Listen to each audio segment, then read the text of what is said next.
자, 안녕하세요. 자, 지금부터 우리 객관식 공탁법 기출문제 풀이를 시작하겠습니다. 우리 이 시무출판사에서 출간한 교재를 중심으로 하나씩 정리하겠습니다. 공탁법은 익히 아시겠지만 법조항도 많지 않고 그 다른 과목에 비해서 내용도 많지 않은데 출제 문항수는 좀 되다 보니까 기출문제 반복이 심한 편입니다. 자, 그래서 기출문제 중요성이 크고요. 그렇지만 이제 바로 문제를 푸는 것 좀 그래서 앞부분에서는 저 뒤로 갈수록 문제 중심으로 가지만 앞부분에서는 기본적인 내용을 설명드리고 문제를 풀면서 진행하는 걸로 하겠습니다. 자, 우선 공탁.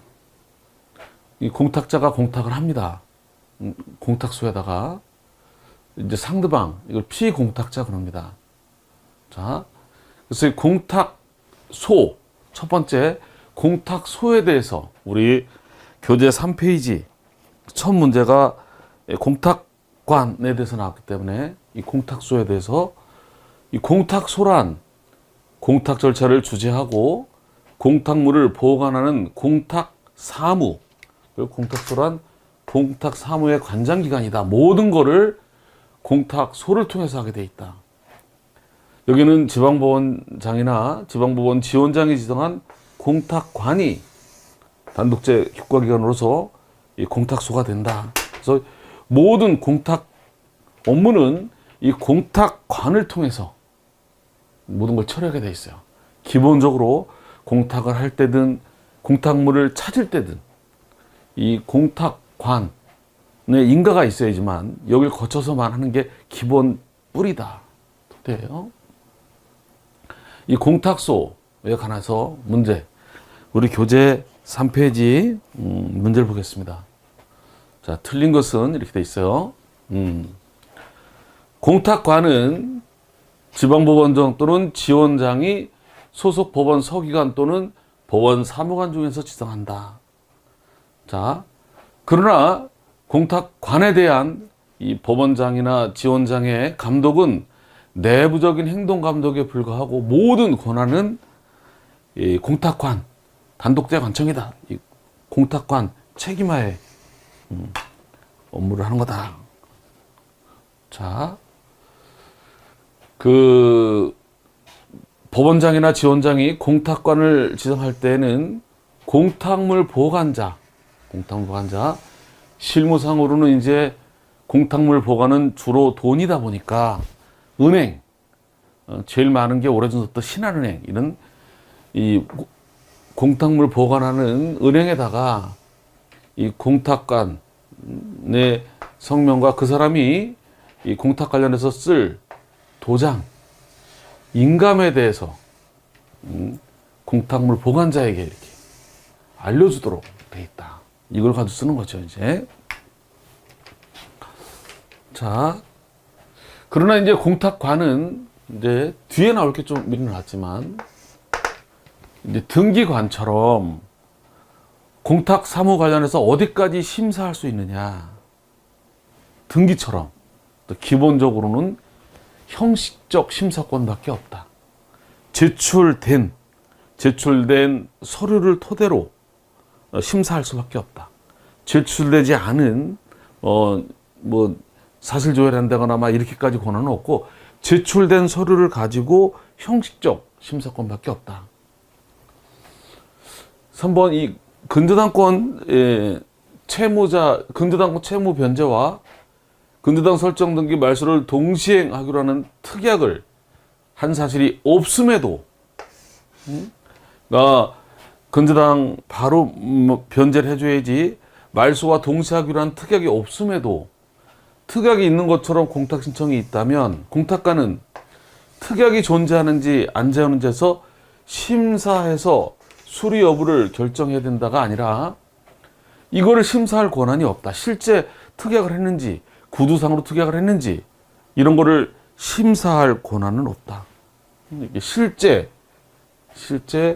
이 특약의 유무에 대해서 심사해서 수리할 결정을 할 그런 권한이나 의무까지 있는 것은 아니다. 형식적 심사권밖에 없다.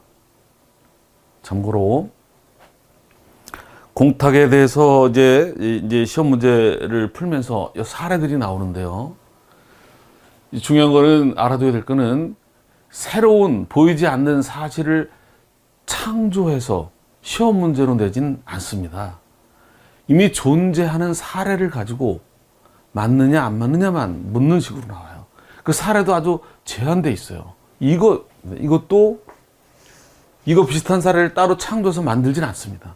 딱 똑같이 만듭니다. 이 사례도.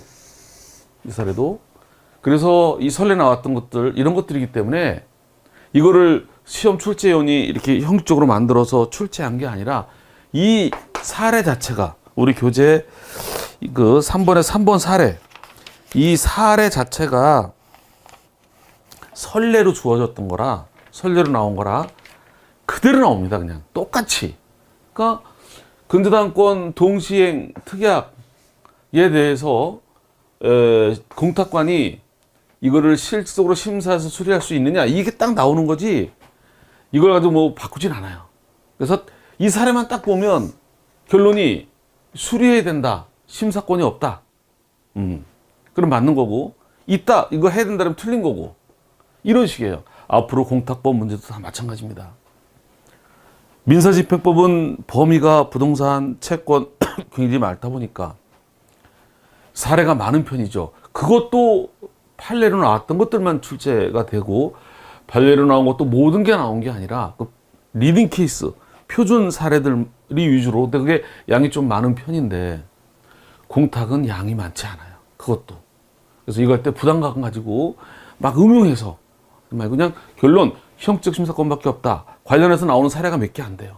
이렇게 딱 이거 나왔다 하면 심사권이 이게 똑같이 나옵니다. 이게 이걸 변형하지 않고 결론만 다르게. 참고로 이렇게 처음에 공부할 때 막연한 불안감 이런 거 갖지 마시도록 말씀드립니다. 이렇게 공탁관은 공탁물 신청하든 공탁물을 달라고 청구하든 제출한 공탁물 청구서와 첨부 서류의 기재 자체로 보아서 인장 위조가 명백한 경우에는 불수리해야 된다. 거기 인장 위조가 명백하다. 명백하다. 이게 시험이 나왔다 하면 여기 안 나온 걸 심사할 수는 없어요. 안 나온 걸. 근데 여기에 제출된 기재와 인장 위조가 명백한 경우에는 이때는 불수리해야 된다. 아무리 형식적 심사권이 있지만 형식적 심사권 범위 내에서는, 제출된 서류 내에서는 명백할 때는 불수리할 수 있다. 요 사례도 나왔다면 똑같이 나와요. 똑같이.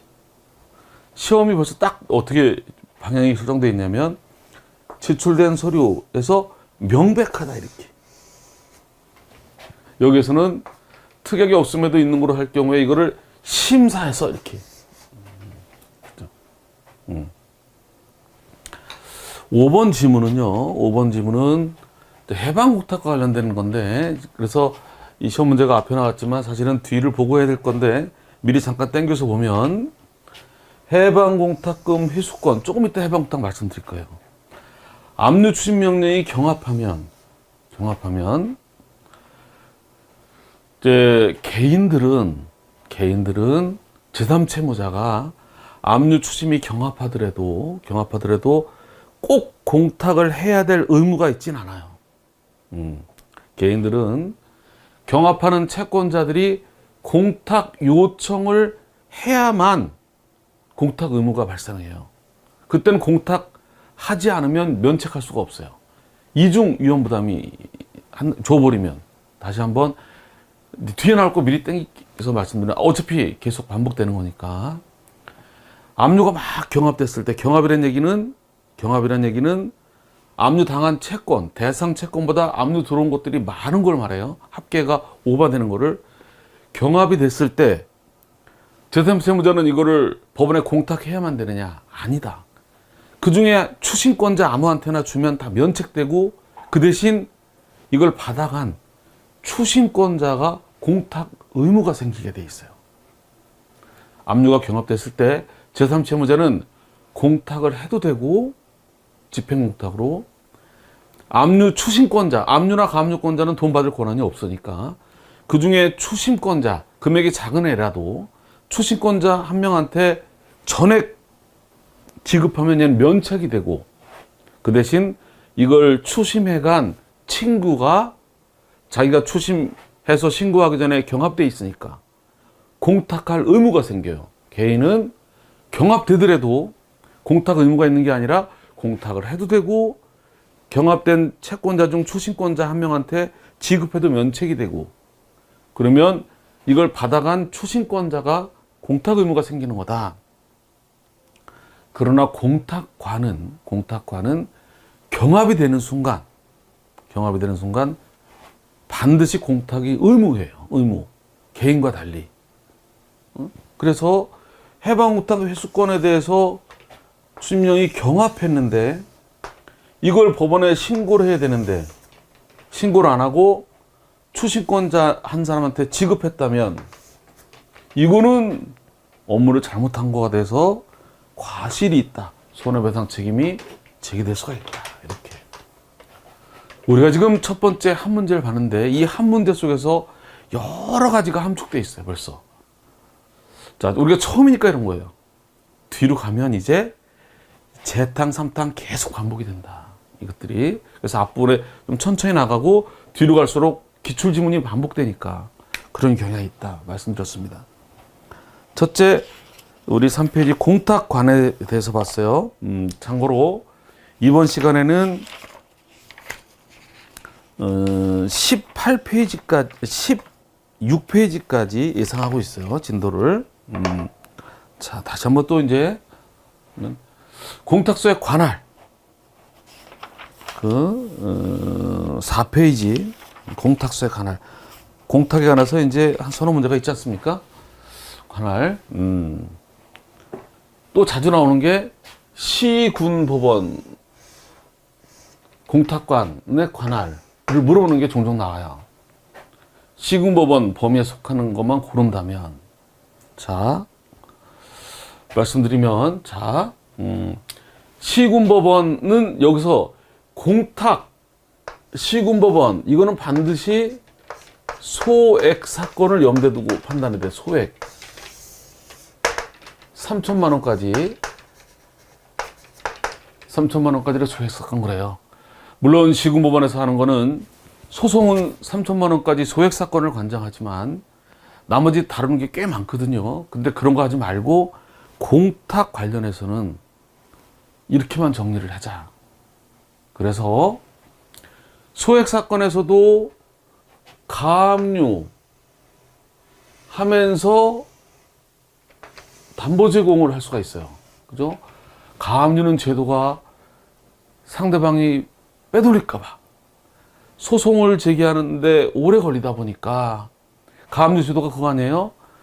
모든 강제 집행을 하려면 집행 권한이 필요한데, 집행 권한이라는 게 판결, 뭐 지급명령 이런 걸 말하는데, 이 판결을 받는데 시간이 걸리다 보니까 그 사이에 상대방의 재산을 빼돌리면 소용이 없으니까 장래 강제 집행을 보전하기 위해서 미리 잡아놓는 게 가압류 아니에요?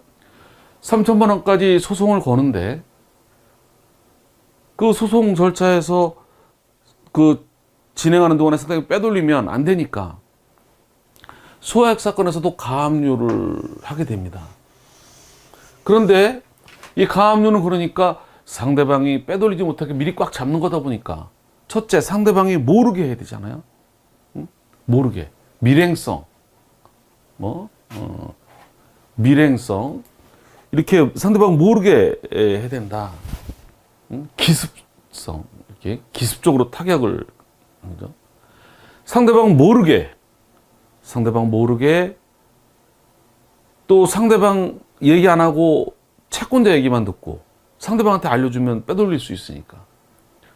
상대방 모르게 판결문도 받기 전에 채권자 얘기만 듣고 급하게 가압류를 하는 과정에서 만에 하나 천에 하나 이게 엉터리 가압류로 밝혀지면 상대방이 손해를 입을 수 있어서 이 가압류로 인해서 발생할 수 있는 손해를 담보하기 위해서 공탁을 걸게 합니다. 요게 이제 담보공탁이죠. 우리 공부할 때 나오죠. 저 뒤에. 소액사건도 가압류하면서 상대방, 이 가압류로 인해서 생길 상대방의 손해를 담보하려고 보증공탁이 필요합니다. 그러니까 이거는 시군법원도 하게 되죠. 그런데 자, 이 법조항을 외울 수는 없겠지만 뭐 248조 1항이 너무나 유명한 조항이라서 압류를 원인으로 한 집행공탁, 여기서 공탁법에서는 공탁 공부할 때는 이 가압류와 압류를 구분해야 돼요. 압류를 분명히 구분해야 돼. 압류는 다시 두 가지가 있어요. 체납처분, 세무서에서는 압류가 있고 민사 압류가 있어요. 보통 이제 민사 압류를 얘기를 해요. 체납 압류는 따로 체납 압류라고 표시를 많이 하는 경향이 있는데, 이렇게 압류는 반드시 뭘 연결되냐면 배당으로 연결이 돼요. 배당, 본 집행의 배당, 집행공탁. 압류 그러면 배당을 꼭 염두에 둬야 돼. 배당, 공탁법에서는 배당. 그리고 이 압류는 시군법원 관할이 아니에요. 이 강제집행은 시군법원에서 담당하지 않아요. 경매나 압류 추심이나 압류 전부나 압류는 지방법원이나 지원에서 하지 시군법원 관할이 아니에요. 그러다 보니까 압류법원에서 배당을 하게 된다고. 공탁도 압류법원에다 하게 돼 있어요. 그래서 이거는 시군법원에서 권한이 아니다. 자, 시군법원에서도 가압류한 거에 대해서 해방공탁할 수 있잖아요. 해방공탁.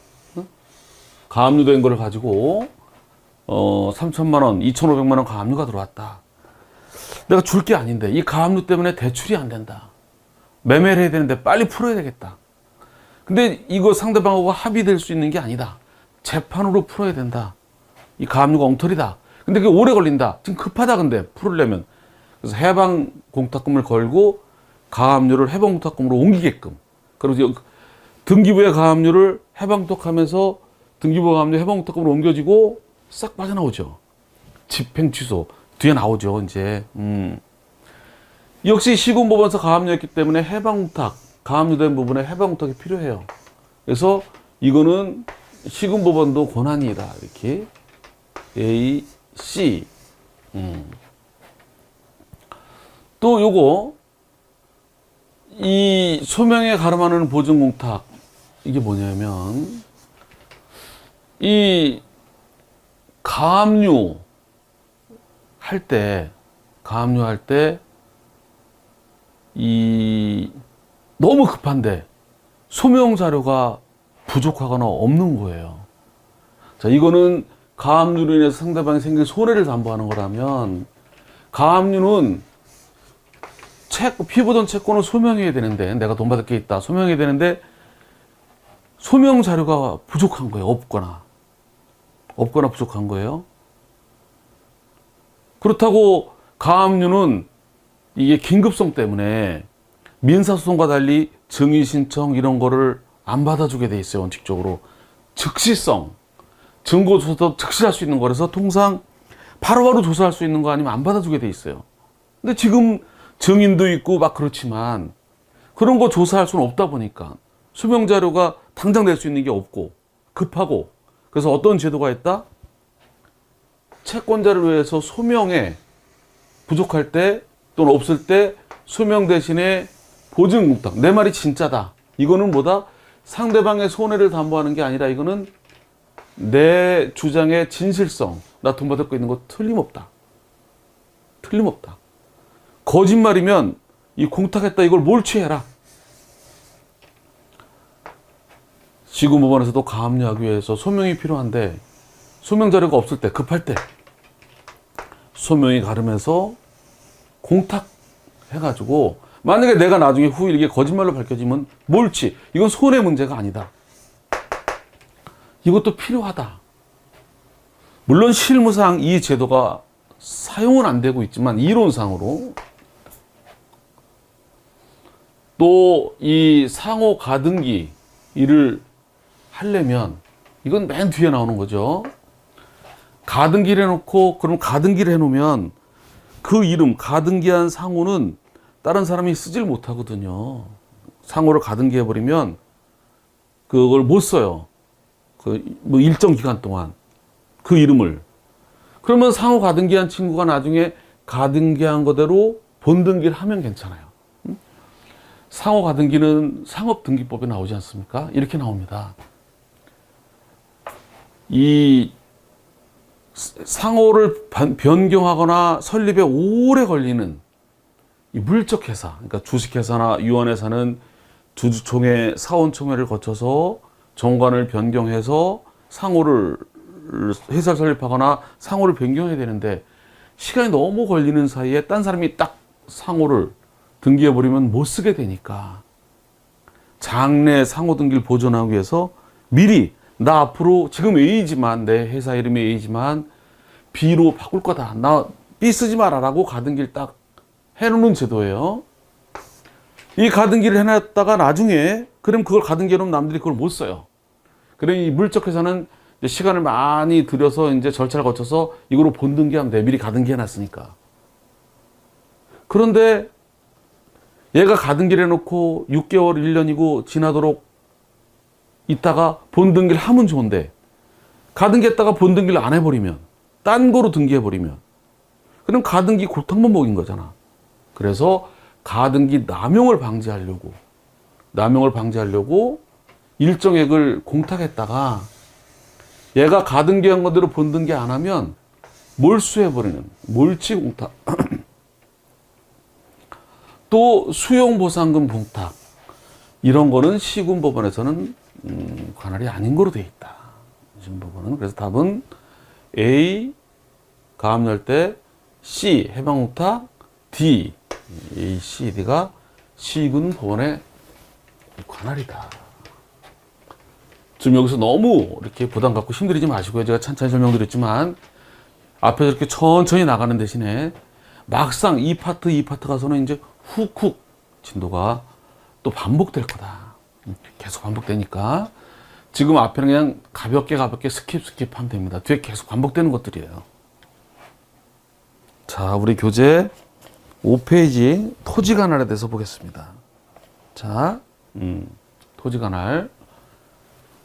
옳지 않은 것은 국내 주소 거소가 없는 외국인의 경우에는 대법원 소재지에 변제 공탁을 할 수 있도록 되어 있다. 그러니까 대법원 소재지는 서초동이니까 그러니까 서울중앙지방법원 관할이다. 이게 앞으로 한 10번도 더 나올 거예요. 10번? 횟수를 세진 않았지만 계속 반복되는 거예요. 자, 토지 수용 절차에서 보상금 공탁은 이 어디도 가능하다? 주소지도 가능하지만 소재지, 토지 소재지에서도 공탁할 수 있도록 실무상 소재지에서 대부분 하고 있다. 자, 맨 밑에부터 공탁 신청이나 정정 신청이나 찾는 거 출급 청구나 회수 청구나 공탁은 다 똑같이 뭐다? 우편이 안 된다. 공탁 신청, 정정 신청, 출급 청구, 회수 청구 다 우편이 안 된다. 우편. 다. 등기처럼 우편이 안 된다. 3번이 뭐가 틀렸냐? 응? 이제 이 관할이 또 수없이 반복될 건데요. 수없이 반복될 건데 말씀드리면 원칙적으로 변제 공탁만 채무 이행지 그래가지고 이제 그 채권자 보통재판적 소재 채권자 주소지 채무 이행지 그러니까 이 피공탁자 주소지 변제 공탁만 원칙적으로 그렇고요. 그 나머지 이 담보공탁이나 담보공탁, 집행공탁 요런 담보공탁, 집행공탁은 원칙적으로 관할이 없다. 그래서 해방공탁은 집행공탁으로 봅니다. 집행공탁. 해방공탁은 가압류 법원이 아니라 관할이 없다. 관할이 제한이 없다. 여기 된다라면 틀린 거로 담보공탁도 가압류하면서 하는 공탁 이런 것들도 관할이 없다, 원칙적으로. 이건 수없이 반복될 거예요. 자, 6번. 변제공탁의 관할 나왔어요. 이 변제공탁의 관할이 이제 뒤에 어디서 많이 나올까요? 또 많이 나오죠. 어디서? 변제공탁 파트에서. 미리 땡겨 나온 것 뿐이에요. 한계가. 자, 공탁법은 공탁소의 토지 관할에 관해서 일반적인 규정이 없으므로 원칙적으로 관할 제한이 없이 공탁자는 어느 공탁소에나 공탁을 할 수가 있는 거다. 또 공탁소도 공탁가는 자기 권한 범위 내에서는 일체의 공탁 관할권을 가진다. 그래서 원칙적으로 담보공탁, 집행공탁 이런 공탁들 제한이 없어요. 제한이. 다만 변제공탁만 원칙적으로 채무 이행지. 자, 그래서 이 조항은 다른 규정이 없으면 다른 모든 변제공탁에 원칙적으로 유추 적용되는 걸로 되어 있어요. 자, 근데 이제 국내 주소나 거소가 없는 외국인 이나 재외국민을 위한 변제공탁은 이거 어떻게 할 거냐? 응? 이걸 지참채무니까 일리 가야 되는데 없다. 그러면 어떻게 하다? 대법원 소재지. 대법원이 서초동에 있으니까 서울중앙법원.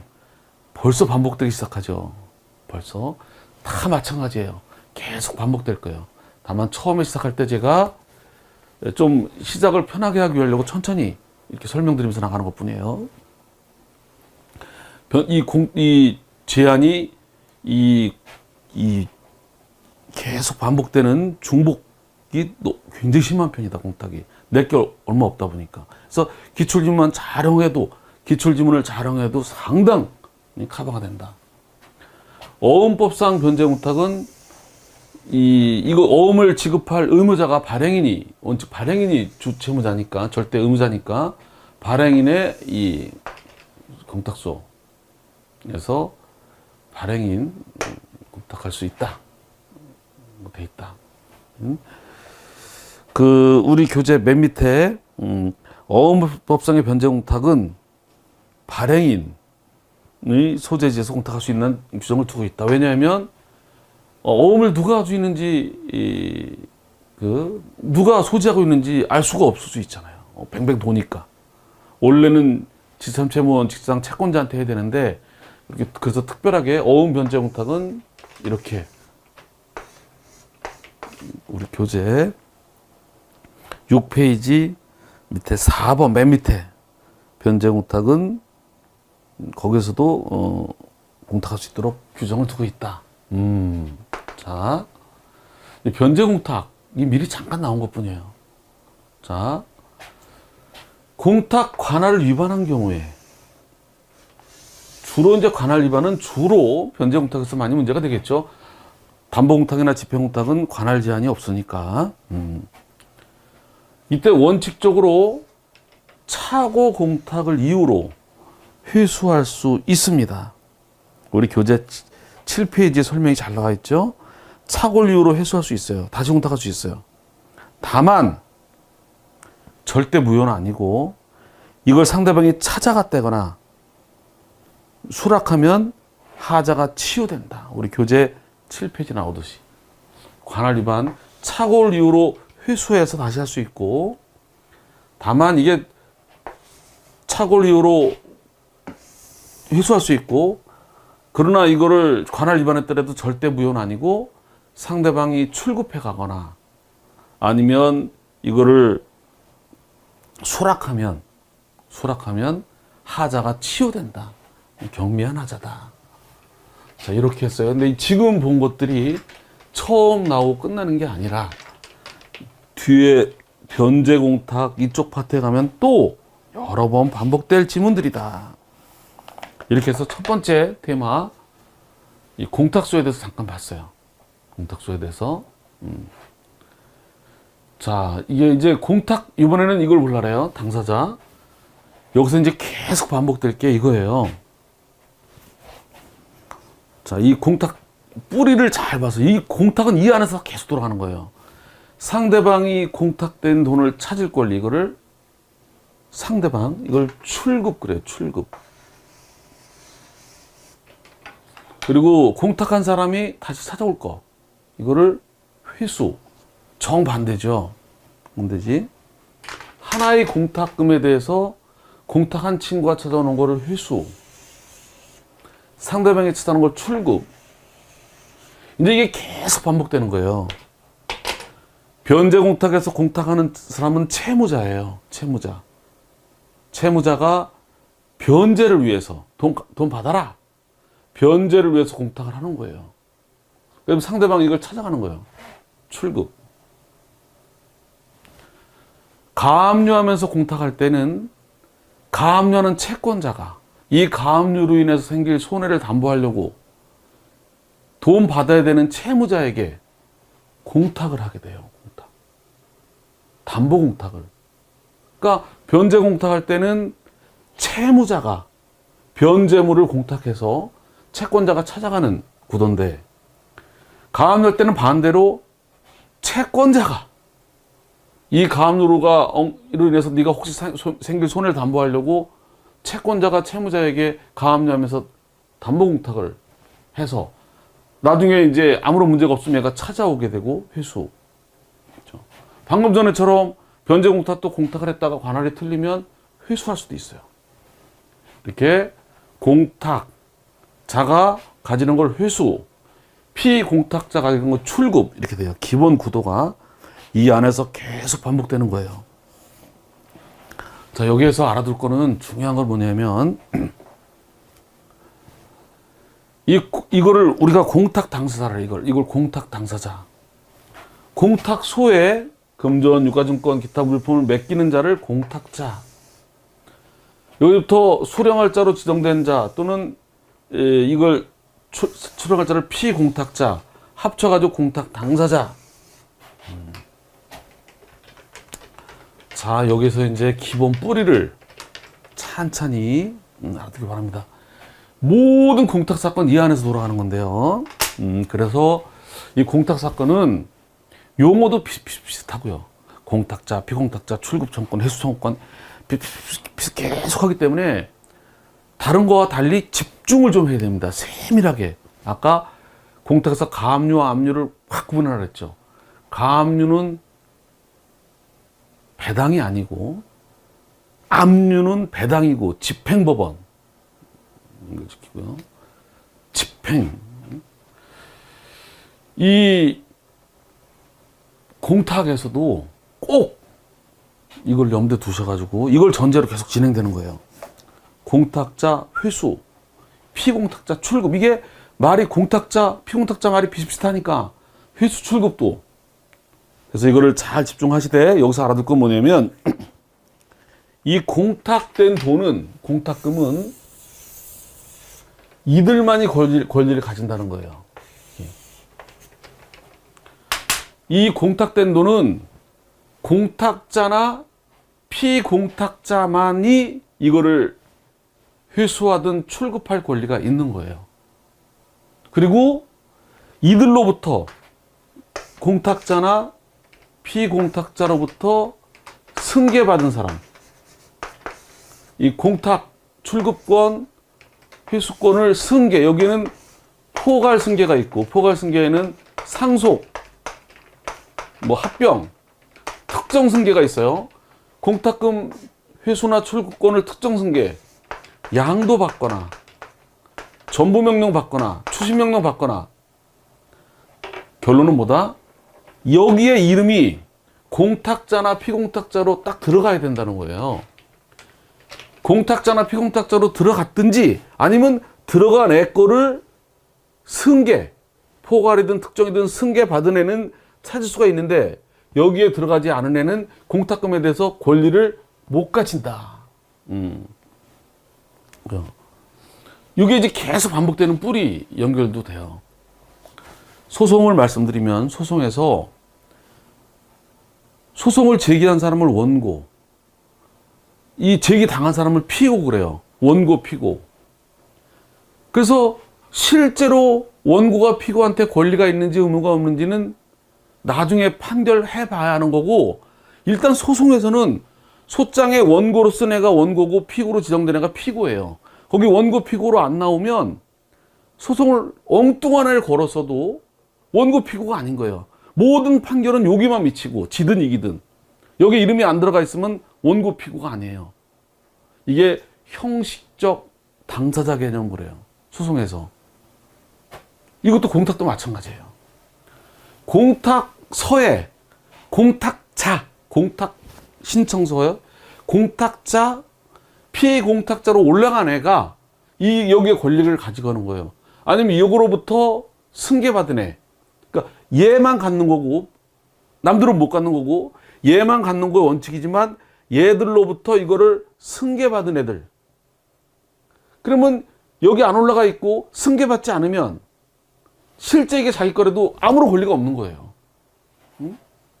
자, 이게 출발점이에요. 자, 여기서 이제 이거를 이제 하나하나 보는 거예요. 이거를. 첫 번째는 이제 우리 교재 8페이지 공탁 당사자 개념 옳지 않은 것은, 자, 보세요.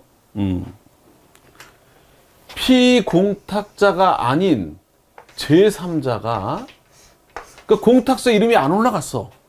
그렇다고 승계되지도 않았어. 피공탁자를 상대로 해서 공탁물 출구권 확인 판결을 받았다면 이걸 가지고서 직접 틀렸습니다.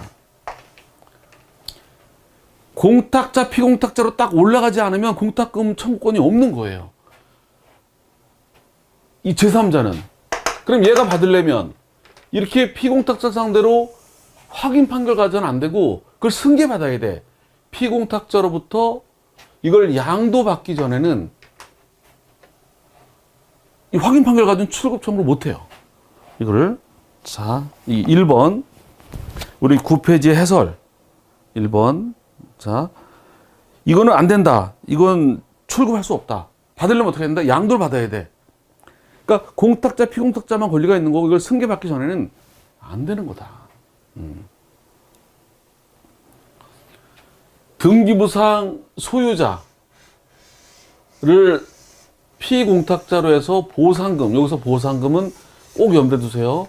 이 공탁법에서는 의외로 수용 보상금 문제가 반드시 출제가 됩니다. 반드시. 수용 보상금을 공탁한 경우, 얘한테 등기부상 소유자에게 이제 보상이 나와서 보상금을 공탁했어요. 공탁을 했는데 알고 봤더니 이 사람이 이미 사망한 사람이더라. 여기서 알아둘게. 원래 사망자에 대한 법적 조치는 무효예요. 민사집행법상 정리하면 망자 상대로 등기부에 망자가 있는 걸 알고 가압류하면 무효다. 가압류 신청할 때 살아있으면 그 뒤에 결정이 재판이 나오기 전에 사망했어도 무효는 안 되는데 신청 당시 이미 사망했으면 무효고 소멸시효 효력도 없고 망자에게 상속인한테 미치지도 않고 무효다. 다만 상속인들은 이게 무효지만 의관을 제거하기 위해서 이 일을 할 수 있다 그러죠. 경매도요. 망자 명의의 경매는 강제 경매는 무효예요. 강제 경매는 치유 방법이 없어요. 상속인한테 승계 집행문 받아서 해야 돼요. 망자 명의 경매, 강제 경매는 무효예요. 임의 경매는 근저당이 유효해서 그런지 판례가 임의 경매는 무효가 아니고 결정 경정하면 된다 그러죠. 소송은 망자 상대로 판결을 받은 거는 무효예요. 큰 뿌리가 정리하면 임의 경매 빼놓고는 망자 상대로 소송 무효, 망자 상대로 지급 명령 무효, 망자 상대로 가압류 무효, 망자 상대로 강제 경매 무효. 그런데 공탁은 특히 어느 경우에만 수용보상금의 경우에 이 보상금이 공익적인 성격이 있고 또 공익적인 사업을 해야 되니까 이걸 무효로 만들면 나중에 곤란한 일이 벌어지니까 망자 상대로 보상금을 공탁한 경우에 얘가 이미 사망했더라도 상속인들에게 공탁한 거로 보는 이렇게 된다. 그래서 이거 요 2번 지문, 요 2번 지문 이건 공탁 선례가 유효한 거로 보고 있고 그래서 정리를 이렇게 했어요. 자, 이게 그냥 볼 게 아니라 뭐다? 한 번에 딱 민사집행과 관련해서 소송과 관련해서 소송 망자 상대로 처음부터 망자 상대로 모르고 하면 무효, 강제경매도 무효, 가압류도 무효, 임의경매만 유효. 다른 거 다 무효예요. 그런데 또 하나 있죠. 채무자가 아니라 제3 채무자가 사망한 경우에는 무효가 아니라 그러죠. 제3 채무자는 여기 집행법 문제고 공탁도 원칙적으로 공탁 당사자 능력이 있느냐 안 되겠지만 수용보상 공탁 나왔다면 이렇게 나온 거예요. 보상금 망자 상대로 공탁했더라도 무효가 아니고 상속인들에 대한 거로 유효하다. 전례가. 주식회사 해산되고 청산 종결 등기가 돼 있어도 그래도 채권 채무가 남아있다면 법인격은 소멸하는 게 아니니까 공탁 이게 남아있다면 당사자 능력이 인정이 된다. 미성년자의 경우 피공탁자로 미성년자가 지정되는 데는 지장이 없는데 이 미성년자가 이걸 찾으려면 행위 능력이 있어야 되니까 직접적으로 찾지는 못하죠.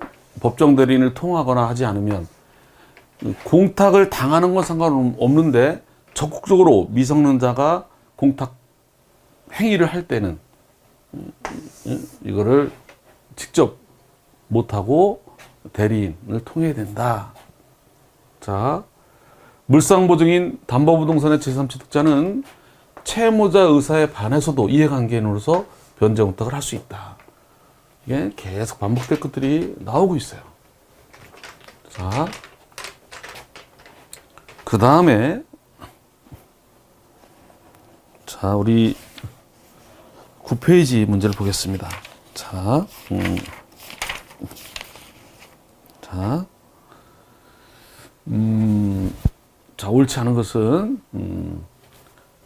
가압류 해방옥탁이 또 나오는데 해방옥탁 이게 이제 조금 이따 해방옥탁 바로 설명드릴 건데 해방옥탁은 이따 그림을 보여드릴 건데 여기가 이제 부동산의 가압류를 했다. 부동산의 가압류 이거를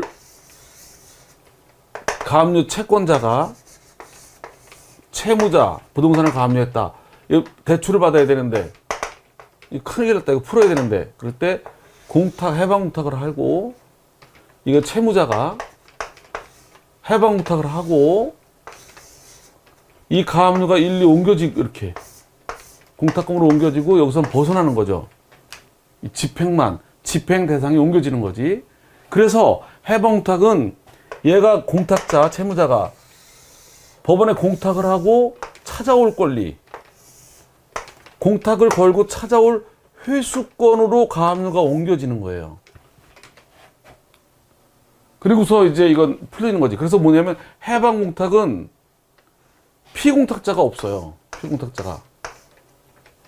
얼핏 보기에 남들이 보기 일반인들은 어떻게 생각하냐면 얘가 가압류했으니까 얘가 상대방이 얘한테 공탁했대.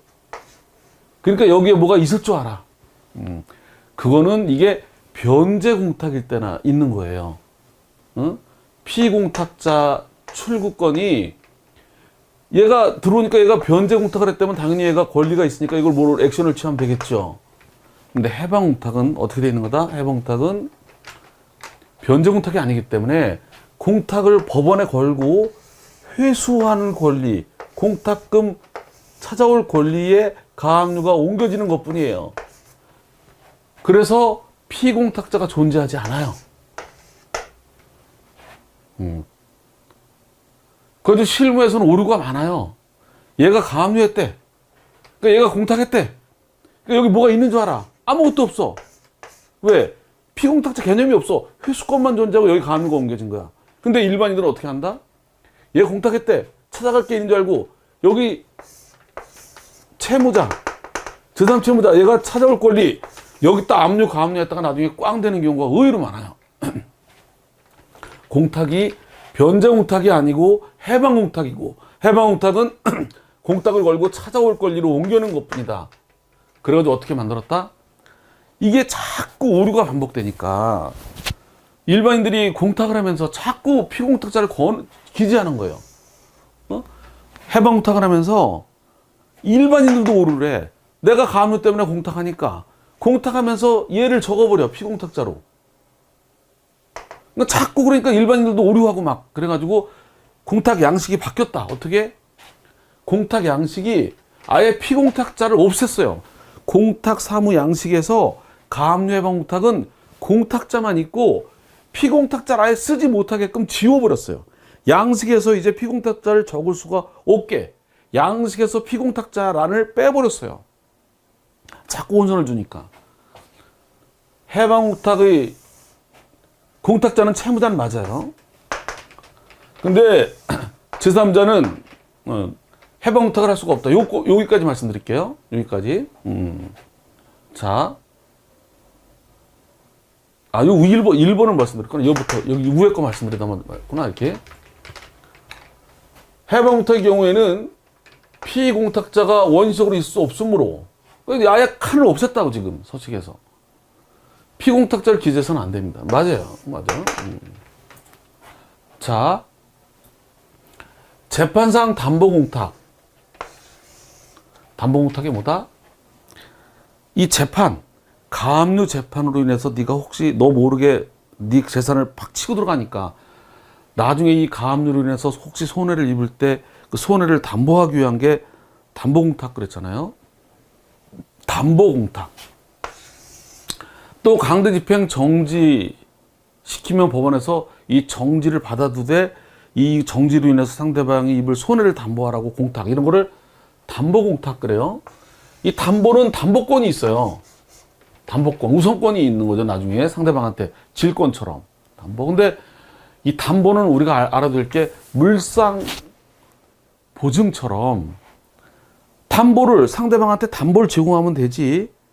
담보는 누구나 제공할 수 있는 거잖아요. 그러니까 채무자 재산이 없어도 제3자 거 가지고 담보만 제공하면 되는 거 아니에요? 상대방 거기서 담보만 확보하면 되는 거니까. 그래서 담보공탁의 경우에 제3자도 이 담보 제공 명령을 받은 사람을 대신해서 공탁을 할 수 있다.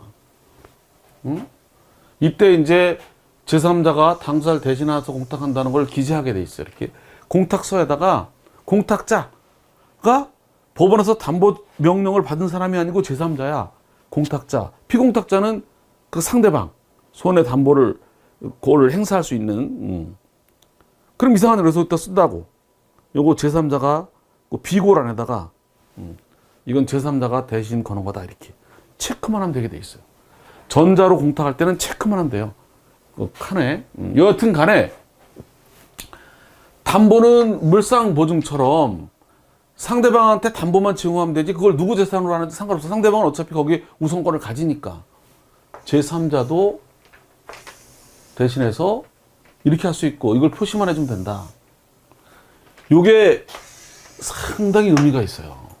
2번.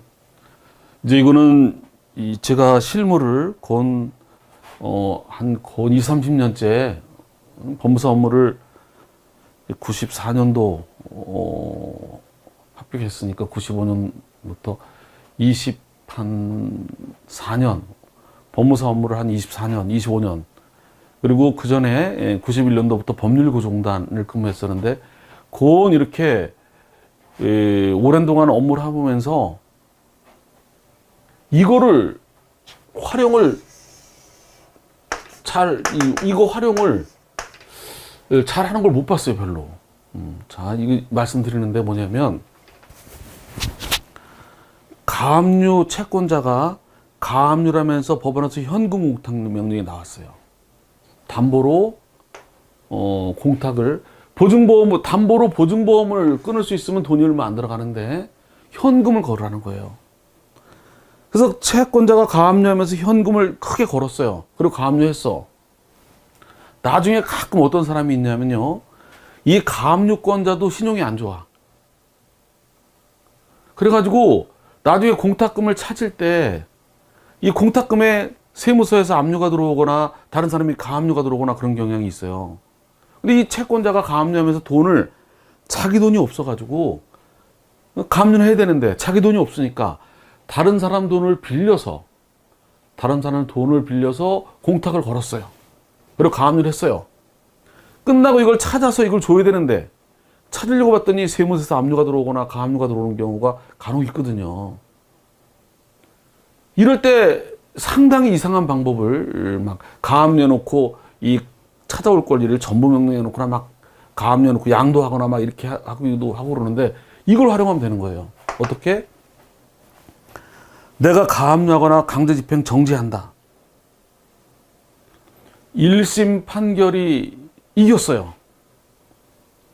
가집행으로 경매가 들어왔어요. 상대방이 이거를 항소하면서 경매 정지를 누르면 대개 1심 판결 전액을 공탁을 걸라래요. 1심 판결 전액을. 전액을 자기 돈이 없으니까 빌려서 걸었단 말이에요. 이거를. 빌려서. 이런 경우도 마찬가지예요. 그 다음에 나중에 찾아올 권리에 대해서 압류가 들어오거나 그러면 골치 아프니까 이걸 활용할 수 있다니까요. 어떻게? 공탁을 제3자 이름으로 하는 거예요. 돈을 빌려주는 사람 이름으로 공탁을 한다고, 내 이름으로 하지 말고. 그러면 걔가 찾아갈 거니까 여기 압류가 안 들어와요. 압류가 안 들어온다. 응? 이게 아주 유용할 수 있는 제도예요. 근데 이거 활용되는 걸 잘 못 봤다고. 자, 이렇게 여튼 해방공탁은 아예 칼을 없앴다. 피공탁자가 없는 거로. 이게 앞으로 한 2, 30번 더 나올 거래 아마. 이 질문이. 이것도 제3자도 할 수 있다. 그래서 이걸 활용해라. 어떻게? 남의 돈을 빌려서 공탁할 때는 그 사람 이름으로 담보 공탁을 해라. 담보 공탁은. 그럼 나중에 그 사람 찾아가는 거 지장이 없다. 그 사람은 채권 채무가 없으니까. 이쪽에 손해만 안 생기면 담보. 영업 보증 공탁은 원자력 산업이나 이렇게 특수한 경우죠. 이건 정말 뒤에 조금 나오는 건데, 내가 원자력 산업을 하려고 그런다. 근데 나중에 원자력 사업하면서 혹시 손해가 크게 일어났을 때 상대방에 생길 손해를 담보하기 위해서 미리 걸고 사업을 인허가 받게 돼 있다. 이건 아직 손해가 안 생겼어. 손해가 생길지 안 생길지 몰라. 생기더라도 누가 손해 입을지 몰라. 그리고 그 피공탁자는 없고, 공탁자는 이거 영업보증공탁도 피공탁자가 없어요. 근데 이거 지금 물어본 건 뭐야? 이거는 제3자가 할 수는 없는 거다. 왜? 원자력 산업 할 수 있는 사람이 그런 걸 손해를 담보할 만큼의 어떤 자력적인 신용이 있는지 이런 걸 확인하려고 하는 것도 목적이 있기 때문에, 그래서 영업보증공탁은 꽤 여러 번 나올 거예요. 영업보증공탁은 피공탁자를 기재할 수가 없고, 왜? 손해가 생길지 안 생길지 아직 모른다니까. 생기더라도 누구한테 생길지. 그리고 공탁자는 사업을 인허가 받으려고 하는 걔가 해야지 다른 사람에 의해서는 곤란하다. 응? 걔의 신용 상태 이것도 확보하는 목적이 있으니까. 미성년자가 지정됐다면 단독으로 지정되는 건 상관없지만 미성년자가 공탁금을 찾으려면 행위 능력이 있어야 되니까, 방금 전에 나왔던 거 벌써 반복이 시작되잖아요. 이것도 앞으로 뭐 몇 번, 10번 나올지 20번 나올지 모르겠습니다. 자, 마지막. 이 해방공탁도 벌써 지금 해방공탁 가지도 않았는데 나오고 있는 거예요. 이거 벌써 다 한 거야, 지금 이거. 여기서 뭐라 그랬다? 아예 피공탁자를 기재 안 하고 칸을 없애버렸다. 회수권에 옮겨지는 것 뿐이다. 또 하나가 뭐냐면, 잘 보세요. A가 소유자예요. 소유자. 여기에 가압류가 들어왔어요. 가압류. 부동산 가압류. 가압류가 들어왔어요. 자, 이걸 안고 샀어요. B가 샀어요. 자, 이럴 때에 요 가압류가 이제 없어야 될 거 아니에요, 이렇게. 얘는 깨끗한 거를 사고 싶어 하니까. 근데 요거를 재판을 하려면 오래 걸리니까 이걸 지우고 싶어. 해방공탁으로. 그럴 때 해방공탁을 누가 해야 되느냐예요. 이게 채무자거든요. 가압류 당한. 얘 이름으로 공탁을 해야 되느냐, 얘 이름으로 공탁할 수 있느냐. 문제예요, 이 문제. 실무상 자주 부딪히는 거예요. 집 산 사람이 내가 그거 매매대금 가지고 이거 해방공탁으로 풀어보려고 자꾸 시도한다니까? 잘 보세요. 가압류를 A, 채무자가 A예요. 소유자. 가압류를 했어요. 이걸 안고 샀어요. B가. 이걸 지우고, 해방공탁으로 지우고 싶어요. 누구 이름으로 해방공탁이 가능하냐? 자, 여기서 중요한 게 이거예요.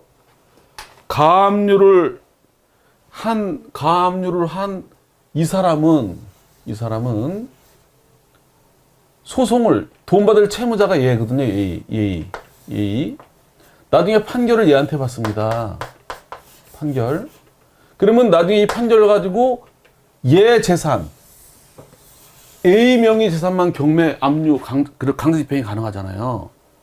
근데 만약에 B 이름으로 공탁을 해버리면, 공탁금을 B 이름으로 해놓으면 B가 회수할 거에 대해서 이렇게 해버리면, 그러면은 나중에 얘가 판결을 받더라도 판결이 A로 돼 있는데 이건 B고, 그러니까 이거 판결 받아도 해방공탁금의 집행을 못하는 일이 벌어지는 거예요. 그래서 제3자는, 가압류 채무자가 아닌 제3자는 공탁할 수 없다. 이게 계속 반복되는 거예요. 이것 또한 20, 30번 반복될 거예요. 이거는 집행법에서도 나오는 거기도 하겠지만, 이게, 가압류가 아닌 제3자. 제일 대표적인 게 바로 가압류를 안고 산 사람. 현재 취득한 사람. 근데 여튼 그 사람만은 아니겠지만 여튼 누구만 가능하다? 가압류 채무자만 가능하다.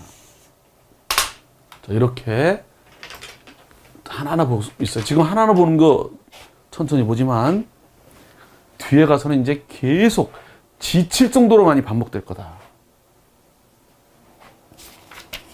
자, 이제 10페이지를 보겠습니다. 10페이지. 공탁 당사자 가장 옳지 않은 것은, 이게 또 반복이 되는 거야, 이제. 공탁 당사자는 어떻게? 공탁 신청 시 뭐해? 공탁서에 형식적으로 결정이 된다. 그러니까 거기에 공탁자, 비공탁자로 된 사람만 공탁금을 찾아갈 권리가 있는 거예요. 실체법상 채권자라고 하더라도 여기로 지정되어 있지 않으면, 안 들어가 있으면 공탁물을 찾아갈 수가 없어요. 여기에 들어간 사람 또는 그들로부터 승계된 사람만 가져갈 수 있다. 회사의 경우 해산되고 청산 종결됐어도 채권 상환 남아있으면 능력이 있다. 이거 벌써 몇 번째 반복이죠? 두 번째 반복인가? 계속 반복될 거라니까? 미성년자. 자, 이거 또 틀린 거잖아. 이거 이제 반복이 벌써 몇 번째예요? 담보공탁. 제3자도 할 수 있다. 그래서 가압류나 강제집행 정지할 때 담보공탁은 돈 빌려준 사람 이름으로 공탁을 해버려라. 그러면 나중에 그 사람이 찾아가는데 지장이 없다. 저기만 생기지 않았으면. 이게 이제 보관공탁. 이제 이건 맨 뒤에 잠깐 나오는데, 그 사채권자가 10분의 1 이상이 모이면 사채권자 결의를 요청하거나 그런 거 할 수가 있어요. 그때 사채권자 10분의 1 요건을 찾을 때 기명 사채권자 이름이 딱 나오잖아요. 누군지 알잖아. 근데 무기명 사채권자가 결의를 행사하거나 그러려면 무기명 사채권자라는 걸 알아야 되는, 무기명은 이름이 안 나오니까. 그래서 무기명 사채권을 잠깐 공탁해놓고, 아, 네 맞구나. 확인해놓고 이걸 행사할 수 있도록, 그래서 나중에 끝나면 찾아오도록, 이렇게 무기명 이거 소진의 사채권 행사 요건으로 행해지는 보관 공탁. 피공탁자가 없죠. 이건 그냥 보관, 말 그대로 보관인 보관. 맥혀놨다 찾아오는 거라. 자, 그 다음에 우리 11페이지 당사자 적격. 자, 이것도 뒤에 나와야 될 게 미리 나왔어요. 뒤에 나와야 될 게. 자, 보시면 사업 시행자 갑은 이제 수용을 하려고 그러는 갑은 미등기 토지를 수용하고 토지 대장상 대장에 등기가 없어. 대장에만 을로 돼 있어. 을로 보상금을 공탁했고 갑이 판결에 따라 을과 병을 2분의 1씩 을 2분의 1, 갑 2분의 1 이렇게 을, 병, 그러니까 갑이 공탁자, 피공탁자가 을 2분의 1, 병 2분의 1 이렇게 공탁서를 공탁했어. 이걸 전제로 1번 토지, 수용된 토지의 실제 소유자가 병 종중이야. 을을 상대로 공탁자, 갑, 피공탁자, 대장상 명의 을. 그러면 갑과 을만 공탁 찾아갈 권리가 있는 거야. 잘못됐든 잘됐든. 근데 을로 된 걸 가지고 병 종중이 이 땅 주인은 나다. 그래가지고 을을 상대로 공탁금 확인 판결을 받았다. 직접 출급할 수가 없다. 왜? 을만 청구할 수 있는 거다. 공탁서에 을로만 돼 있으니까. 갑과 을만, 그 이름이 올라간 사람만 찾아갈 수 있는 권리가 있는 거다.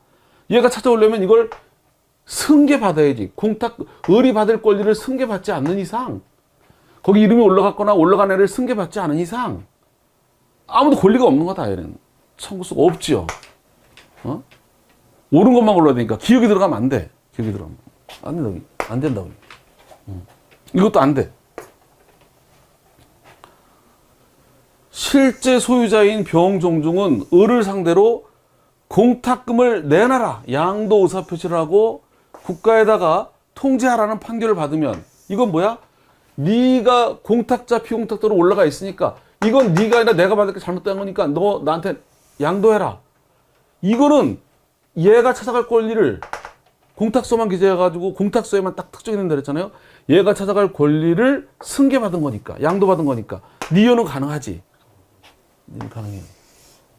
니은은. 자, 디귿. 을과 병은 뭐야? 이거 두 번째 사례. 공탁자 갑, 을 2분의 1, 병 2분의 1. 딱 공탁서에 기재가 딱 돼 있어. 2분의 1, 2분의 1. 그러면 을은 2분의 1만 권리가 있는 거고 병도 2분의 1만 권리가 있는 거야. 왜? 그렇게 기재됐으니까. 이걸 넘어가서는 아무 권리가 없는 거야. 그래서 을과 병은 2분의 1 직원에 해당하는 공탁금을 출급할 수 있죠. 이건 맞지. 두 번째 사례에서 병을 상대로 2분의 1을 초과하는 지분에 관한 확인을 구할 수도 없다. 왜? 자기는 2분의 1밖에 없으니까. 이걸 양도 받는 건 몰라도 권리가 딱 형식적으로 기재되는 거다. 이걸 양도 받는 거 몰라도 확인 볼 수 없다. 답은 니은 디귿. 그렇죠? 우리 교재 11페이지 1번 이 사례. 저 뒤에 나오는 것들이지만 사실은 미리 땡겨 나왔어요. 자, 여기 이렇게 앞에 나오는 지문들은 저 뒤에 나오는 것들이 미리 처음에 문제다 보니까 땡겨 나오는 경향이 있다. 자, 그 다음에 이번 시간은 시간상 그러면 원래는 16페이지까지 하려고 했었는데 두 문제만 더 해서 14페이지까지만 하고 좀 쉬었다가 하겠습니다. 2번 12페이지 2번. 자, 가장 옳은 것은 고르는 거. 옳은 것. 저 틀렸던 얘기야. 갑이 피공탁자 을로 해서 1,000만 원을 변제공탁을 했어요. 근데 실제는 채권자가 을이 아니라 병이란 말이야. 병. 어떻게 해야 되겠냐? 병은 갑이 을한테 했으니까 이 공탁금 1,000만 원은 갑이 회수하든지 을이 출급하는 수밖에 없어. 남들은 못 가져가. 남들이 가져가려면 을로부터 양도 받는 수밖에 없어. 이렇게 양도 받아야 돼. 을만 가져갈 권리가 있고 얘로부터 승계받기 전에는 못 가져간다. 갑이 을을 상대로 확인 판결 받아도 청구할 수 없고, 또 병이 자기가 실제 채권자라는 취지의 보증서를 첨부해도 안 돼. 이거 양도 받기 전에는 안 되는 거예요. 이거 그 권리 자체를 직접 못한 거예요. 또 병은 공탁서 정정을 통해서 을에서 병으로 변경. 이 좀 이따 볼 건데 이 피공탁자는 변경이 안 되게 돼 있어요. 공탁 당사자는 정정이 안 돼. 정정은 동일성을 상실하지 않을 때만 가능해. 그래서 공탁 당사자, 피공탁자가 누군지 이 바꾸는 거는 정정을 넘어가기 때문에 이건 안 돼요. 4번. 같은 취지구나라는 거를 말씀드릴 수가 있어요. 자, 3번. 요과장 문제를 보고, 아닐까요? 아니, 그러지 말고, 이번 시간 좀 길더라도 예상대로 그냥 16페이지까지 보고서 저기를 하겠습니다. 첫 시간이니까 좀 시간이 걸리더라도 요 문제만 끝내지 말고 조금 더 할게요. 예상한 대로 그냥. 한 5분, 10분이니까. 자, 보세요. 보관공탁은 맡겼다 찾아오는 거라 피공탁자가 없고, 해방공탁은 없애버렸다 그랬죠. 없다. 이게 굉장히 반복이 많을 거라 그랬어요. 예우다시피. 등기기록상 등기부상 소유자를 피공탁자로 보상금, 수용보상금을 공탁한 경우에 뭐야? 뻔하죠? 이게 이미 사망했더라도 상속인에 대한 거로 유효하다. 앞에 봤던 거. 벌써 반복이죠? 변제공탁의 공탁 당사자가 아닌 제3자는 피공탁자를 상대로 공탁물 확인 판결만 받아가지고는 직접 청구가 안 된다. 어떻게 된다? 거기 이름이 올라간 사람만 찾아갈 수가 있는 거고, 그 권리를, 그 사람의 권리를 승계받기 전에는 직접 청구는 안 된다. 이게 몇 번째 반복이에요, 이것도. 공탁 신청처럼 능동적으로 할 때에는 능력이 요구되지만, 피공탁자로 지정되는 경우는 능력이 요구되지 않는다. 그래서 미정능자도 지정은 될 수 있다. 그러나 지정된 우액을 찾아가려면 필요한 거고, 아울러 우리 공탁법상 채권자, 그러니까 변제공탁에서 채권자를 말해요. 여기서 말하는 거는 변제공탁에서 채권자, 공탁을 찾아갈 사람이 누군지 전혀 알 수 없는 절대적 불확지, 피공탁자가 누군지 알 수 없는 누군지 알 수 없는 절대적 불확지 공탁은 특별 규정이 없는 상 원칙적으로 허용되지 않는다.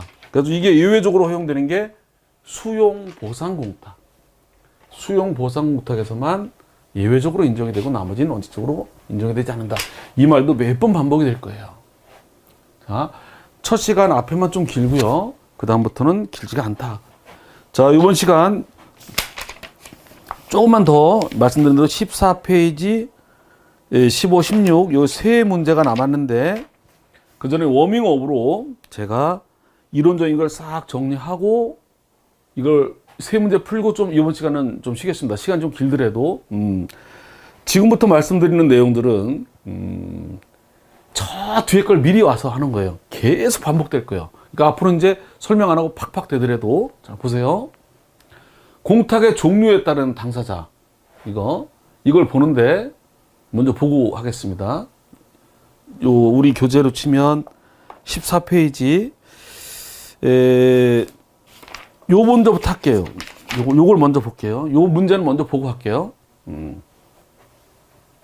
옳지 않은 것은 납세 담보 공탁은 국세나 지방세가 담보예요, 담보. 담보자. 납세 담보공탁은 뭐냐면 국세나 지방세 납기에 못 내가도 좀 연장해 달라. 또 연부 연납이 뭐냐면 할부로 납부하겠다. 이거를 해달라고 신청할 때 네가 만약에 내가 연기해 줬는데 또 나눠서 내주기로 봐줬는데 그러면 그때 가서 안 내면 나중에 어떻게 될 거냐. 미리 담보를 제공해라. 이렇게 제가 공탁자가 될 것이다. 원칙적으로. 그때 하는 걸 말한다. 징수유예나 연부 연납. 너 그럼 봐주겠다. 그 대신 그때 안 내면 내가 곤란해지니까 그때 대비해서 미리 담보를 해놓으면 내가 봐주겠다. 나눠내는 것도 봐주고 연장해주고 이걸 담보하려고 하는 걸 납세 담보공탁 그런다. 만약에 안 봐주면 바로 체납 처분으로 압류 공매 넣을 건데 내가 봐주겠다. 나눠내주겠다. 근데 그동안에 가서 또 안 내버리면 곤란하니까 담보. 영업보증공탁은 아까 말한 대로 원자력 산업. 원자력 산업을 수행할 만한 능력이 있는 사람이 일정액을 담보를 걸고 그 다음에 인허가를 받는 거기 때문에 그건 그 사람이 해야지 제3자가 하면 안 된다. 앞에 봤던 거죠. 그리고 영업보증공탁 원자력 산업은 나오죠.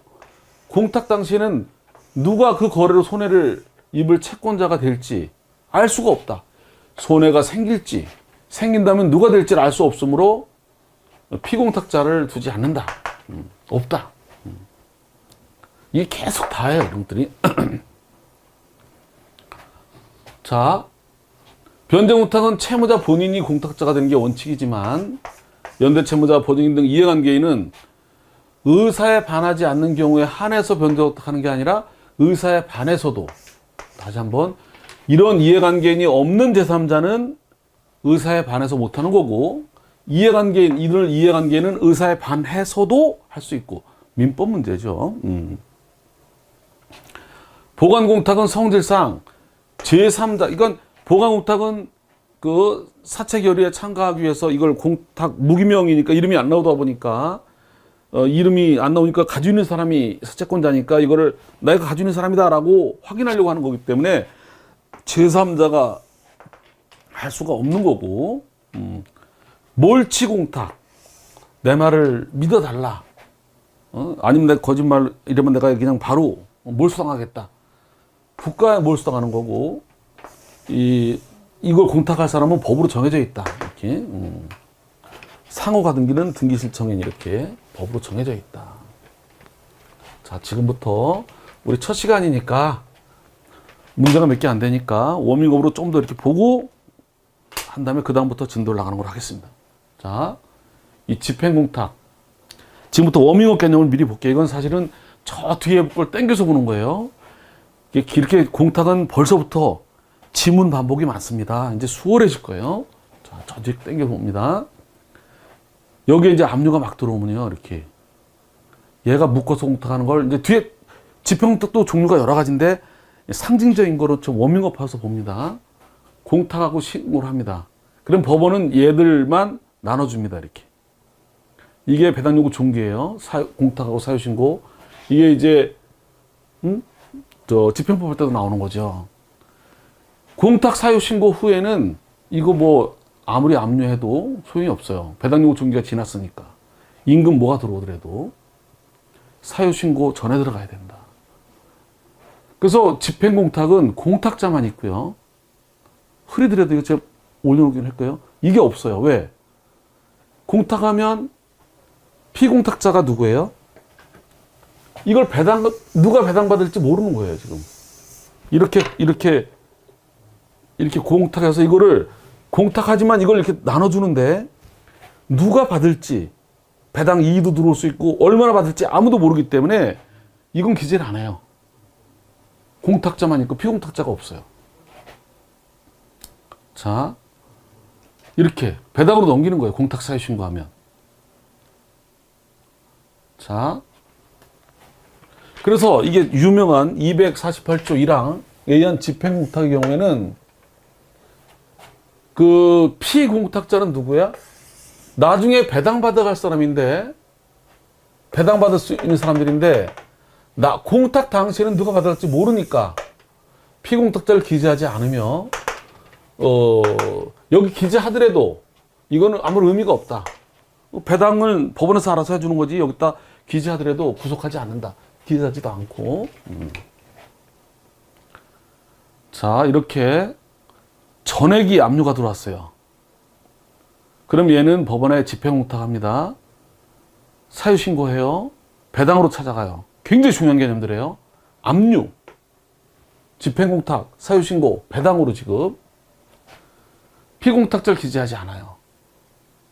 통지도 안 하고 변제공탁이 아니니까. 자, 이렇게 있는데 봐봐요. 이 채권 중에 요만큼만 압류가 들어왔다. 근데 이거를 얘가 요렇게 잘라가지고 요거만 공탁하면 방금 전에 본 거랑 똑같아요.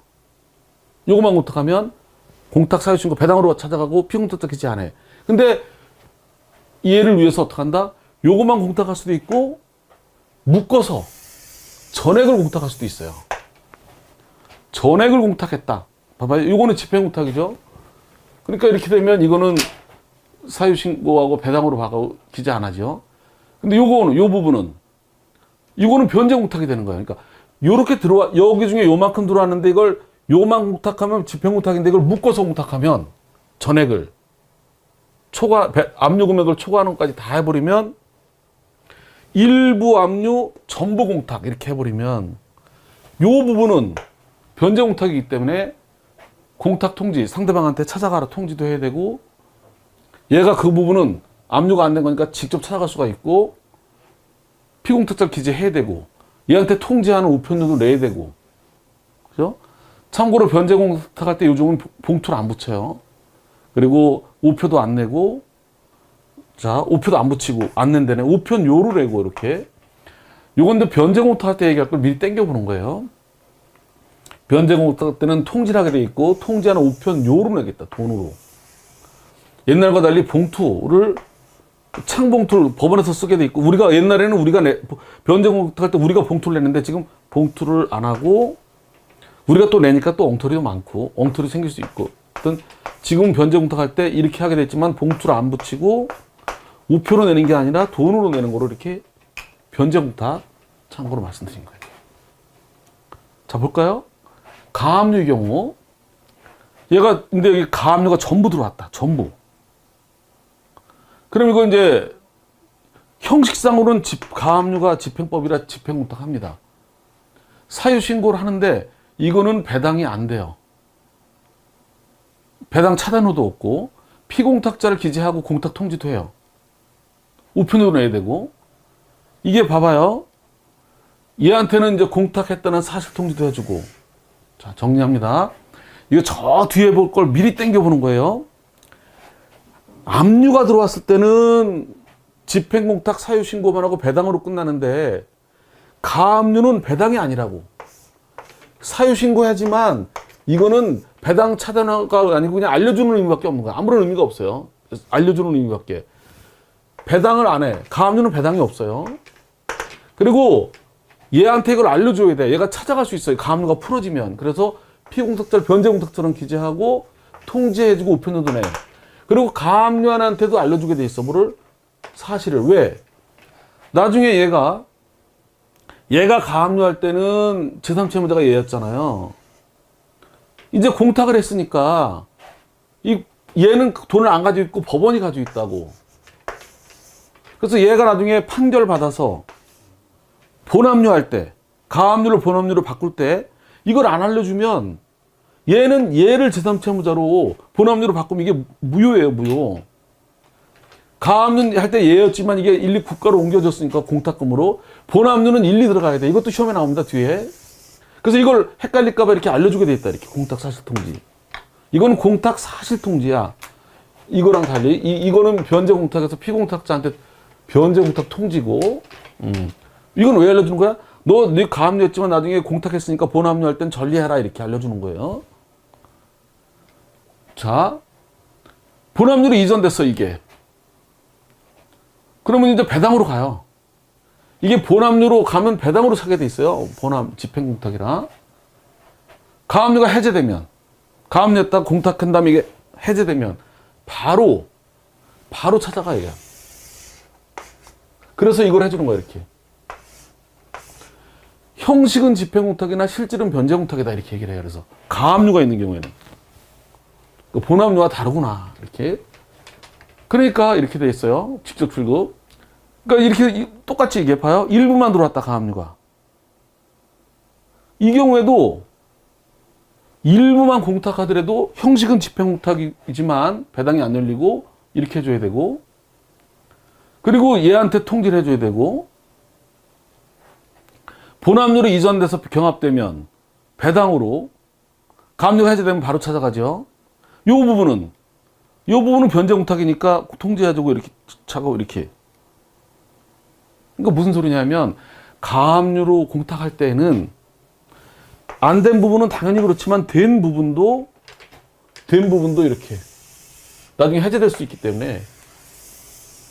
그래서 결론은 압류만 돼 있으면 압류 부분만 공탁하면 기재 안 하고 배당으로 가고, 압류가 돼 있고 안 돼 있는 것까지 묶어서 공탁하면 이것 때문에 이렇게 되는데, 가압류는 안 들어온 부분 당연히 그렇지만 들어온 부분도 이렇게 전부 들어와도 이렇게 써줘야 된다, 이렇게.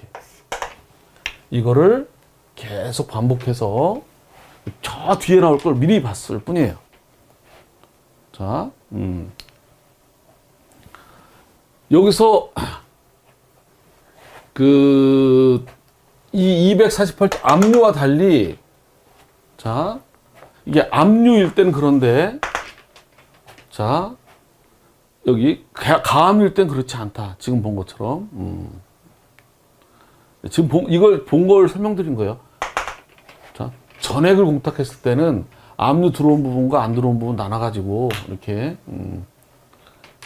자, 그리고 이게 가압류일 때는 변제공탁 성격도 있기 때문에 이렇게 한 거다. 지금 설명드린 거예요. 압류 들어왔느냐 가압류냐에 따라 다르다. 압류일 때는 어떻게 한다 정리하면, 전부 압류가 들어오면 당연히 피공탁자 기재 안 하고 압류 배당으로 가는 거고, 사유신고.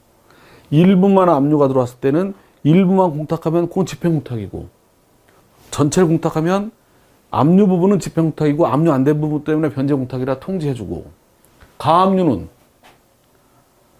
안 들어온 부분은 당연히 똑같이 변제공탁이지만 가압류 들어온 부분도 전부 들어왔든 일부 들어왔든 공탁 사유 신고해주지만 배당이 안 열리고 똑같이 변제공탁 성격도 있기 때문에 통지해주고, 이렇게 나중에 가압류가 해제되면 바로 찾아가고, 본압류 이전되면 배당으로 가고, 여기 계속 반복해요.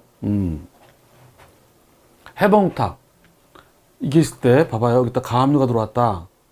그럼 얘가 이렇게 법원에 공탁을 하면서 회수권으로 이게 옮겨지고, 그래서 풀어지는 거다. 집행 취소다. 피공탁자가 없다. 이게 자꾸 써서 공탁서 양식을 바꿔도 어떻게 했다? 피공탁자를 없애버렸다. 여기 해방공탁서 양식에서 공탁자만 하고 피공탁자를 쓰지 못하게 없애버렸어요. 아예. 이렇게 없애버렸다. 이게 수없이 반복될 거다. 이게 없어요.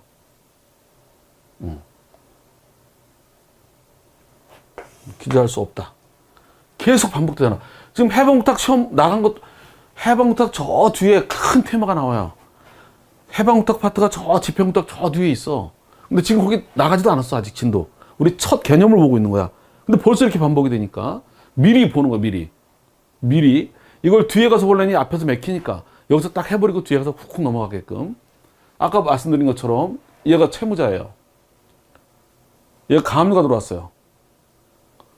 이거를 이제 안고 샀어요. 이랬다가 이제 소송은 얘한테 한단 말이에요, 얘가. 해부통은 누가 해야 된다? 얘 이름으로 가압류, 얘는 얘한테 판결이 얘한테는 하니까 해봉탁도 얘가 해야지만 이걸 압류를 할 수 있지, 얘가 해버리면 안 된다는 거야, 이게. 이렇게 압류를 해야지. 얘 이름으로 해버리면 판결 받아가지고 압류를 못하니까. 얘 못한다, 이거. 제3차 하자가 감투 채무자 대신 할 수는 없다. 반드시 가압류 채무자만 해야 된다. 가압류 채무자. 봤던 거. 자. 지금 이게 계속 반복이에요. 보관공탁은 이제 뺏겼다 싸우고 노니까, 그러니까 우선은 보관자나 소지인을 확인하기 위한 거니까 제3자가 할 수 없고, 보관만 하기 때문에 상대방이 없고, 피공탁자가. 몰치공탁도 국가고, 몰치하는 사람은 국가고, 이제 누가 공탁해야 되는지는 정해져 있고. 자, 이제 문제 두 개 풀고, 이번 시간은 좀 쉬었다가 저기를 하겠습니다. 자, 15페이지. 공탁의 종류에 따른 설명, 당사자. 잘 볼까요? 담보공탁은 몇 번째 반복에 누구도 가능하다? 제3자도. 담보만 제공하면 되는 거 아니야? 상대방한테 담보권을 주니까, 담보, 근저당처럼, 질권처럼, 누구 재산이든 거기 담보권만 가지면 되니까. 제3자도 가능하다. 제3자도. 그래서 남의 돈을 빌려서 담보공탁 할 때는 그 사람 이름으로 공탁을 해야 나중에 찾을 때 애로사항이 없다. 이걸 실무상 이걸 활용이 별로 안 되고 있는데 굉장히 중요한 거다 말씀드렸어요. 실무하는 사람들한테는. 채권자 가압이 채무자 을 소유의 부동산을 가압류한 후에 제3자 병이 부동산을 취득했어. 가압류 집행 취소. 집행. 가압류 명령이 아니라 집행 대상을 등기부에서 공탁금으로 옮기는 병이 해방공탁을 할 수가 없죠. 채무자, 을만이 할 수 있다. 지금 이게 계속 반복이라니까. 지금 해방공탁 나오지도 않은 건데 아직. 변제공탁 이해관계인은 의사에 반해서도 할 수 있고, 해방공탁은 원칙적으로 피공탁자가 존재하지 않는다. 몇 번째 반복이에요? 피공탁자 출급 청구권은 없다. 공탁자 해수권만 있을 뿐이다. 마지막 문제 볼게요. 피공탁자를 기재해야 되는 것은 어느 거냐? 피공탁자를 기재해야 되는 거는 영업보증공탁은 영업으로 인해서 생길 손해가 생길지 안 생길지, 이 생긴다면 누가 손해 입을지를 모르기 때문에 기재할 수가 없고, 금전채권 일부에 압류가 들어왔어. 압류는 피공탁자 기재 안 하고 배당으로 가는 거야. 근데 이거 재산피해자가 압류된 것만 공탁하면, 그죠? 전액하면 압류 안 된 것 때문에 공탁 기재해야 되겠지만, 가압류 공탁 상대방이 없다 그랬잖아요. 금전채권 일부에 대해서 가압류가 들어오면, 가압류는 안 들어온 거 당연히 기재하지만 들어온 것도 전부가 들어온 일부가 들어오든 나중에 이게 해제되면 직접 찾아갈 수 있는 거라 무조건 기재를 해야 됩니다. 일부 들어오고 일부만 하더라도 이게 압류가 다르다 이렇게 했어요. 와, 첫 교시 시간 좀 길었지만 천천히 저 뒤를 받아보고 좀 설명을 드렸어요. 수고들 많았고요. 좀 쉬었다가 다음 교시를 진행하겠습니다.